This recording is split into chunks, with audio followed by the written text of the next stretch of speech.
திமுக சட்டமன்ற உறுப்பினர் நேற்று பொதுவெளியில் மக்களால் தேர்ந்தெடுக்கப்பட்ட மக்கள் பிரதிநிதி மாண்புமிகு முதலமைச்சர் அவர்களை மரியாதையின்றி பேசியதற்கு தொழில்துறை அமைச்சர் அவர்களையும் பெண் என்று பாராமல் மரியாதை இல்லாமல் பேசியதற்கும் கண்டனத்துக்குரியது.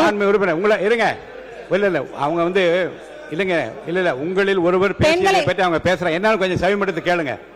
உங்களில் ஒருவர் பேசியதை பற்றி மாண்புமிகு பால்வளத்துறை அமைச்சர் விளக்கமாக என்னன்னு கொஞ்சம் கேட்டுட்டு அப்புறம் போங்களேன். உட்காருங்க, பேசுங்க பேசுங்க. அவை முன்ன உட்காருங்க உட்காருங்க. என்னன்னு பாருங்க. என்னன்னு என்ன கேட்கலையே. அவங்க என்ன சொல்ல இல்லங்க, அவங்க என்ன சொல்ல வராங்கன்னு கேளுங்க. இருங்க நீங்க உட்காருங்க. என்ன பேச வராங்கன்னு கேளுங்க. அவங்க பேசவே இல்லை இன்னும். அவங்கள பேச விடுங்க. மாண்புமிகு பால்வளத்துறை அமைச்சர், மாண்புமிகு அவை முன்னவர், மாண்புமிகு அவை முன்னவர், அவை முன்னவர், மாண்புமிகு பேரவைத் தலைவர் அவர்களே, பால்வளத்துறை அமைச்சர் அதற்கான இன்னும் விளக்கங்களை முடிப்பதற்குள்ளே நீங்கள் இருந்து விட்டீர்கள்.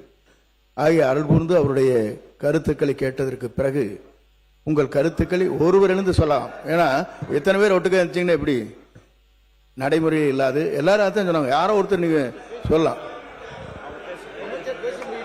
பால்வளத்துறை அமைச்சர், மாண்புமிகு பால்வளத்துறை அமைச்சர்.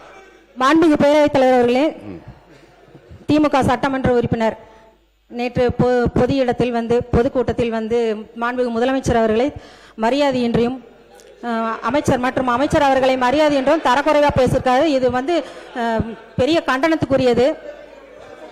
இது வந்து அவர்கள் தோல்வியால் ஆற்றாமையால் மீண்டும் மீண்டும் இதனை உறுதிப்படுத்திக் கொண்டிருக்கிறார்கள். நான் சொல்றேன்.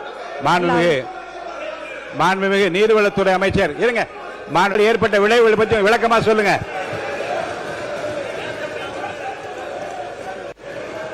மாண்புமிகு பேரவைத் தலைவர் அவர்களே, இல்ல கொஞ்சம் இருங்க. புலி பயங்கரமா தாக்கி இருக்கு, மக்களுக்கு ஆபத்து ஏற்பட்டு இருக்கு. அதை பத்தி அவர் பேசுறாரு. மாண்பு உறுப்பினர் போஜராஜன்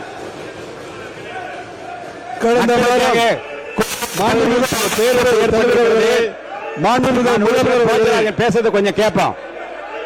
கடந்த வாரம் நீலகிரி மாவட்டத்தில் மாண்பு உறுப்பினர் போஜராஜன் பேசுங்க. கடந்த வாரம் நீலகிரி மாவட்டத்தில் கூடலூர் பகுதியிலே மாண்பு உறுப்பினர்களுக்கு விதியை படித்து விட்டேன். இந்த விதிப்படி தான் நடப்பேன். மாற்றம் கிடையாது.